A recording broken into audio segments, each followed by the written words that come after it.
Padre Lugero Ateten, importante atu serani sira banati tuir santo no Santa Sira, no buka hadiaan no Moris Lolos, no dar cristão nebe diak, o di hetan santidade. E a celebração missa dahulu fulang novembro, nebe sarani católica e mundo celebra lorong basanto no Santa Sira, lihusi homilia Padre Lugero Martins da Silva Teten, importante atu sarani sira buka hadiaan no Moris Lolos no dar cristão nebe diak, o di hetan santidade. Padre celebrante husu basarani sira atu banati tuir santo no Santa Sira, no hasantuan ho di Moris no dar sarani nebe diak. Santa Sira lolos de Santa Sira lolos de Sira lolos de arrependiam. Tanpa sangat kita mudiknya, dan sebagainya karena foi regular. Sira foi para dar sira apa? Terus depois também também vamos cada vez que cada vez que almoçar, tanpa jadi presença para orang yang merawat, kalau sulit yang merawat ini precisa reconhecer kita juga hadiah. Então kita adalah Moris integridade, Moris poder hadiah Moris Lolos até bersama dengan kasih atau hadiah Vamos, Moris, nessa Jesus de Levan, kata Moris adalah Moris de justiça de lá. Moris de dialog, Moris de caridade. E Levan, bela até a nome. Ó, Liu, quando Moris, o nome de lá, né? Kita akan sair rasa, né? Kita akan tamayita, narong, doi narong, né?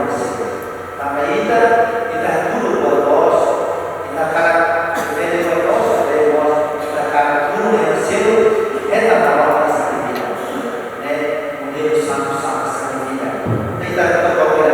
E a homilia Padre reflete figura importante Santa Madre Teresa de Calcutta, ho di sarani sira bele Moris tuir iha lia los no doming nialarang no halo caridade ho di sai grasa ba emaseluk ho di hetan santidade.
Lembra katak tinang-tinang bang hira tama lorong novembro Igreja Católica e mundo tomak celebra lorong santo no santa celebração ne hahu ya sekuluhat iha Antioquia bang hira comemora martir santo sira e domingo dahulu foi tama balorong Pentecosta iha festa calendário cristão ne atu lembra hikas no fo homenagem ba santo no Santa Sira no martir sira nebe canoniza ona no sedau canoniza Simão Ximenes Jacinto Fuca Jemen.